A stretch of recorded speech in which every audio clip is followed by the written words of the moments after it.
Classic cars back in the day were not known for having wide tires in the back. In fact, they had very narrow tires. And the reason is because the wheel wells in the back were made very narrow, so you could only fit such thin tires. And not only narrow tires look ugly on a muscle car, but whenever you're throwing a big engine on your car, you want bigger tires, that way you have traction on the ground. Whenever I bought this car, it actually already came with wide tires for the back, but once I took the wheels off, I realized they were able to do that because they put spacers. For those that don't know what spacers are, spacers give you the ability to fit wider tires in the back as a cheaper alternative. But there is a problem with that. Whenever you put the tire back on, the tire sits right below the fender, so if you were to drive and hit a big bump, the tire is gonna damage the fender. Like always, there's a solution for everything. So go ahead and buy some mini tubs.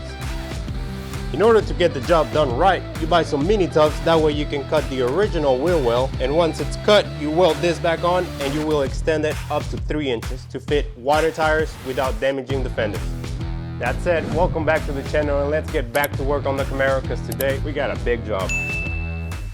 Welcome back guys. So today we got a pretty exciting one. We're finally putting some mini tubs. So we had the spacers and I know some people might say, why don't you just run spacers and you'll be okay with that. But I've seen some stuff online. I've seen some videos of cars just losing their tires while driving and I don't want to take any chances. Maybe they were not using the right spacers and all that stuff. But like I said, I don't want to take any chances and we're trying to make this car really nice, really safe, and really cool. So for that, you need some wide tires and don't want to damage this fender. So I want the wheel to be inside here, and for that, mini tubs will help out. That way we can extend this further in, and with that, yes, it comes a lot more work. That's why we have a lot of hardware over here. These pieces of metal are here because we're gonna have to cut the frame as well. I know that feels pretty wrong to cut a frame that's perfectly fine, but you know, whenever you're trying to do some modification, sometimes some things don't work out as planned. So that's why we have to cut things up. That way everything's able to be pushed in, and that way we can fit a wider tire, not only to look cooler, but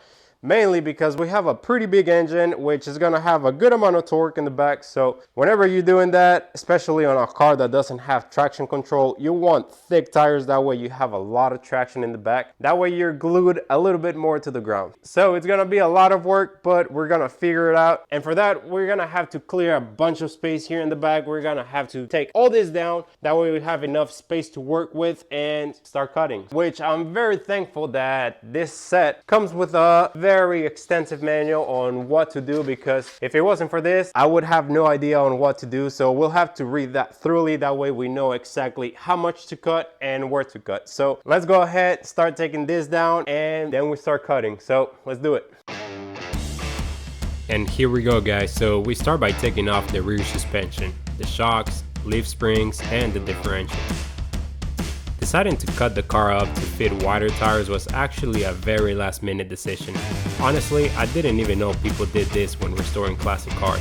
But the other day, I was talking to a friend that knows more about classics, and while asking a few questions, he introduced me to the whole idea of cutting the wheel tubs to fit bigger ones. And let's just say I was not very hard to convince because I ordered everything that same day. And now we're here, getting ready to cut things up. Honestly, I don't understand why muscle cars back in the day didn't come with wide tires. Wider tires provide more traction, which to me that sounds like a safer idea. But then again, it's pretty clear safety wasn't exactly a priority back then. These cars didn't even come with airbags.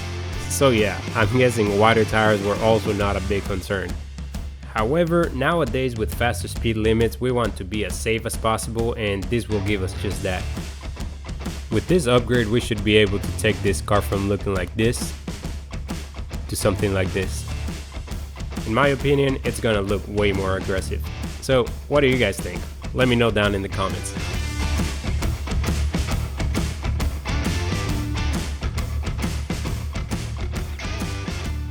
Alright guys, differentials out, and it was pretty fun to take out. I know it's gonna be a whole different story putting it back in, but as for now, we just let it sit right here. And honestly, I'm pretty happy that we're doing this because now, as you see, there's a bunch of, I guess it's just overspray and dust and everything, as well as on the frame. So now that everything's out, I'll make sure to clean everything up real well and probably even paint the frame just like we did at the front. That way everything looks clean, and yeah, nobody's really gonna be under the car, but once you are, you'll see that it's nice and painted. So okay, and now the fun part. Now we start planning everything on how to cut, reading the instructions, and I'm not gonna record and talk and all that. I'm just gonna go ahead and do a montage because this is quite the information and I really don't want to mess this up. So I really gotta concentrate, put some music on the background, and just dive right into this project. And hopefully, fingers crossed, we do it right, which I know we will, but it's a little scary cutting a car that's perfectly fine. But you know, we want to do some modifications, and for that, you gotta do a little bit of cutting. So let's go ahead and do that, and let's cut to the montage.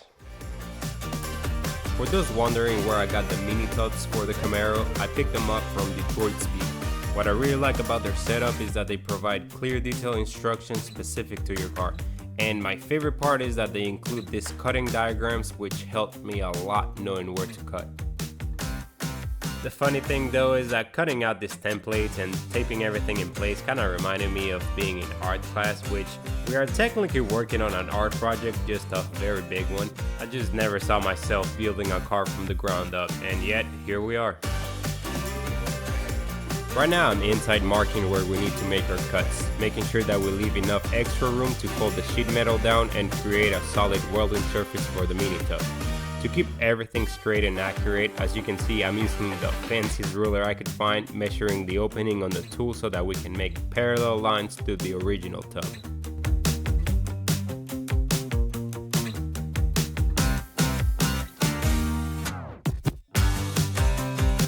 In order to fit the new mini tubs, we have to remove the rear seat braces to make some space. And since we want to reuse them, we carefully use a 3/8 spot welding drill bit to remove them.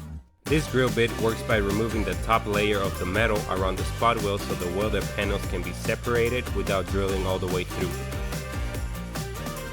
Of course, the inside wasn't the only place we had to remove spot welds, so now we're working our way around the areas with a few more and drilling those out as well.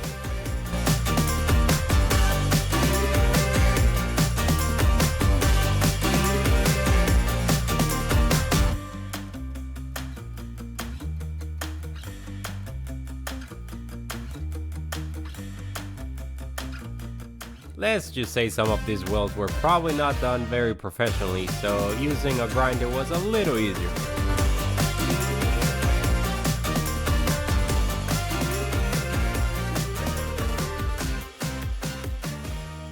Okay, we're ready to cut. So everything's out the way, the trunk lid support is out of the way, and everything's clear now.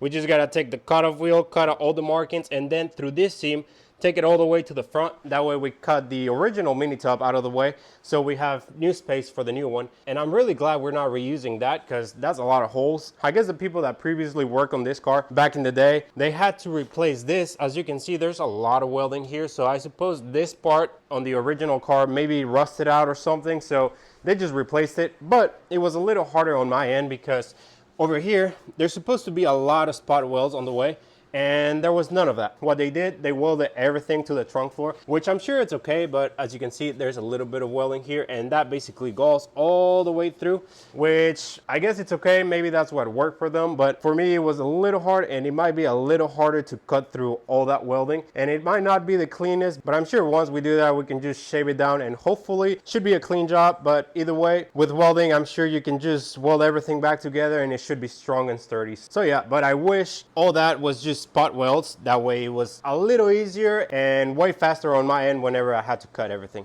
But regardless, that's how it was. So this is basically what's gonna go out. In the inside, we already have all the markings. We're gonna take out the cutter wheel and cut this support out, and then take all the marking all the way to the back. That way we take the original mini tub out and we're ready for the new one. So let's get going with this and let's start cutting.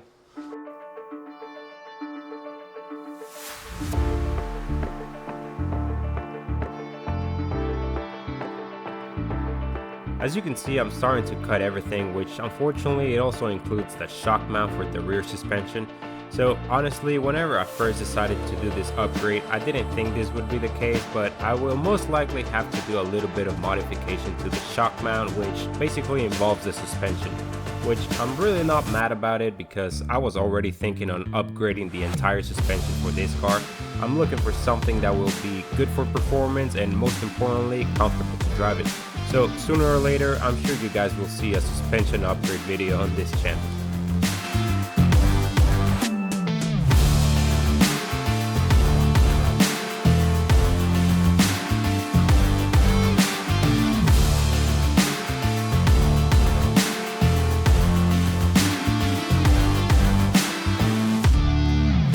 Go. You're good. Now that the tub is out, we're moving down to the frame to cut out some space for the new one to fit in. All we need to do is measure about 14 inches from the back of the frame. That way we have a reference point to place our diagram and mark the cutting lines. There are a lot of different ways to mark your cuts, but what really worked for me was using tape. It makes the lines super easy to see and follow, but just a heads up for anyone watching this and doing the same project, if you decide to use tape, make sure you're cutting the correct side. I almost made the mistake of cutting on the wrong side, and that would have turned into a very frustrating day.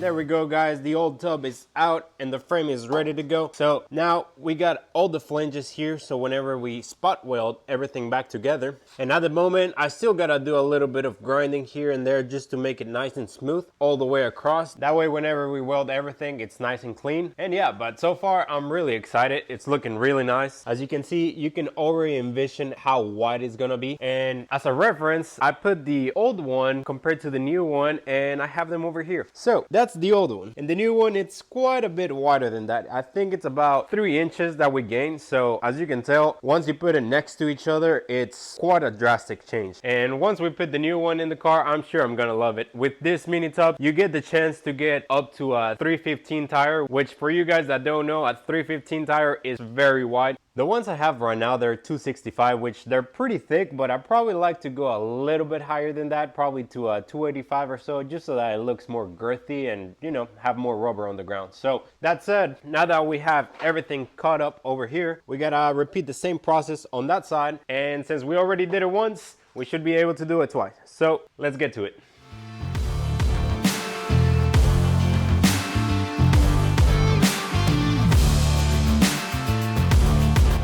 Let's just say this side went a lot quicker. Once you've done one side, the other is just a matter of repeating the same steps. I had way more confidence on this side. I mentioned earlier that I want to run wider tires than the ones I currently have, but that also means I'll need a different set of wheels. I guess it's true, restoration projects can add up very fast, but that's alright. We're going to make this thing look very sharp when it's all done. I'm totally fine buying new wheels. There's nothing wrong with the ones I currently have, but that's just not the look I'm going for this car. I haven't found the ones I want yet, but I definitely want some really nice chrome wheels. Something that is classic but with a modern touch. It's going to be a hard decision because there's so many good looking wheels out there, but whatever I end up choosing, I'm sure it's going to be an awesome look with the black and chrome theme I'm going for this car. So what do you guys think?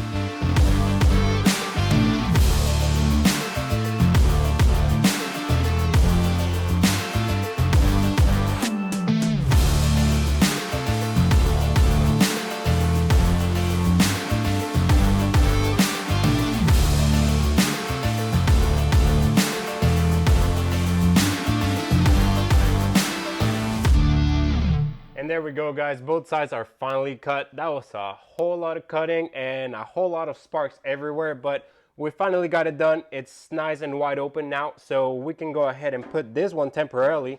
That way you guys can see how cool it looks. And yes, we get a little bit of surface rust, but that can be fixed in the future. I can just sand it down real quick and remove all that. But for the moment, let me put this on. That way you guys can check it out because it looks freaking cool. And there we go. That's how it's gonna look with the mini tub. As you can see, we're gaining so much depth and it's looking pretty nice.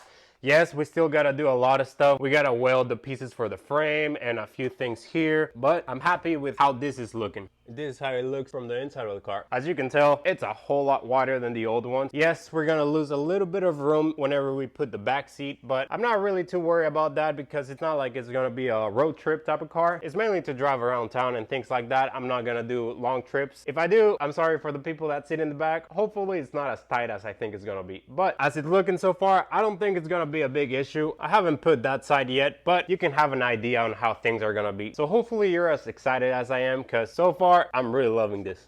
However, unfortunately guys, as some of you already know, I do not know how to weld. So in order to be able to finish this up and be able to weld everything back, I need my friend to come over. That way we can get it done and he can help me out with the welding part. But since he's got work and he's very busy at the moment, it's very hard to get a hold of him. So unfortunately, we're going to have to wait on this, and this is probably gonna have to be a part 2. So for this video, I'm sorry I couldn't do as much as I wanted, but at least we got it cut and you guys can see how it's gonna look. And whenever I get a hold of my friend and he's able to come out and help me out, that's whenever I'll record the next part, which is gonna be welding this up, and hopefully we'll get that done. That way we can lower it and temporarily put these tires, and they should be able to go without the spacers. So once this is welded and we put everything back together, we'll see if those spacers are able to come off and hopefully fit that tire without rubbing the fender. So that's it guys, I'm sorry again, but we'll have to wait on that. And for the next video, I'll probably also start working on a bit of the body work on the car. And talking about body work, it's gonna be a little harder than I thought. The main reason why I say it's gonna be harder is because I finally did a little bit of work on the motorcycle. So on some days I wasn't working on the car, I was actually working on the motorcycle, getting this fender ready with some body filler. And as you can see, it's ready, it's nice and smooth now, and it's looking real nice. However, as I was working on that fender, I realized that putting body filler is way harder than I thought. It's not really hard, the concept is pretty easy, but body filler dries up real quick. I'm probably putting a little bit too much hardener, I don't know, I'm just trying to figure it out at the moment. But the thing is that just to work on that fender and on the fuel tank a little bit, it probably took me about 5 to 6 hours, which honestly, I don't know if it's a lot or not. Some of you guys that have worked with body filler, you can tell me if that's too much, but to me, for that little thing and this little thing, it felt like forever. So I'm a little scared to do it on the entire car. That's gonna take a good amount of time. But the good thing is that we're not scared to try out new things. As you can see, I use this and that fender for practice. So whenever it comes time for that, hopefully I learn from my mistakes and it goes faster than I think it will. So that's it guys, this is the end of the video. And like I said, I'm sorry that we were not able to do as much as I wanted on this one, but the good thing is that we got something done. That's always a step forward, and on the next one we should be able to weld everything back together. That way we're done with this part of the project. So as for now, like always, I just want to thank you guys for watching, and I also want to say a big thank you to everyone that has been reaching out and asking questions and just being supportive. It really motivates me to keep going. So like always, thank you so much for watching this video, and if you liked it, please like, comment, subscribe, share with a friend, and hopefully on the next video we should have some more exciting news. So as for now, thank you so much guys, and we'll see you on the next one.